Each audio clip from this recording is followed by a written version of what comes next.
മോനെ, നമ്മളെ ഇളയവൻ എന്തോ പറ്റിയിട്ടുണ്ട്. Yes, he's in depression. അതും ഫൈനൽ സ്റ്റേജിൽ നിന്ന് കലോത്സവം സ്റ്റേജ് വരെ എത്തിയിരിക്കുകയാണ്. അയ്യോ എന്റെ പൊന്നെ, വെള്ളം അടിക്കല്ലേ, കിട്ടി പോവെന്ന് ഞാൻ പറഞ്ഞതാ അവരോട്. അച്ഛാവ ആത്മഹത്യക്ക് ശ്രമിക്കുമെന്ന്. You mean seaside?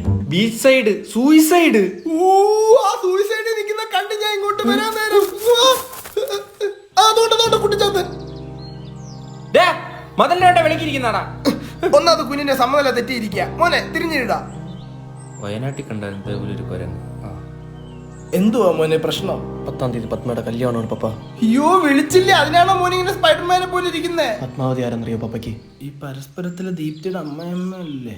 3 കൊല്ലം ഞാൻ അവളെ സ്നേഹിച്ചു പപ്പ. പത്മ എന്ന് വിളിച്ചിരുന്നു പപ്പ. ഒഞ്ഞു പോടാപ്പ. ഞങ്ങൾ ശാരീരിക ബന്ധത്തിൽ വരെ ഏർപ്പെട്ടു പപ്പ. എന്റെ പെണ്ണു തക്കുടു, ഈ ശരീരവും വെച്ച് അങ്ങനൊന്നും പറയാതെ, അത് നീ ഉദ്ദേശിച്ച സാധനം അല്ല. ഓ, ഇത്രയൊക്കെ സംഭവിച്ചേക്ക് അവളെ പോയി കാണാപ്പാ. പറ്റില്ല പപ്പ, അവൾ പോലും അറിയാതാണ് ഞാൻ അവളെ സ്നേഹിച്ചത്. 3 കൊല്ലോ? അതെ. പിന്നെ നീ പത്മയായിട്ട് ശാരീരികമായിട്ട് അങ്ങ് പത്മിച്ചതോ? അതെന്റെ മനസ്സിൽ. കാമ കണ്ണാ. പിന്നെ അവൾ അറിയാതെ കൊടുത്ത ഫ്ലൈങ് കിസുകൾ. അതിലവളങ്ങ് 10 പെറ്റ്. എനിക്ക് പത്മയില്ലാതെ പറ്റില്ല പപ്പ. എന്റെ പത്മരായ ഒന്ന് തിരിഞ്ഞിരുന്നേ. എനിക്ക് പത്മ തരുമോ പപ്പ? ആ തരാം പപ്പ. യൂട്ടേൺ അടി.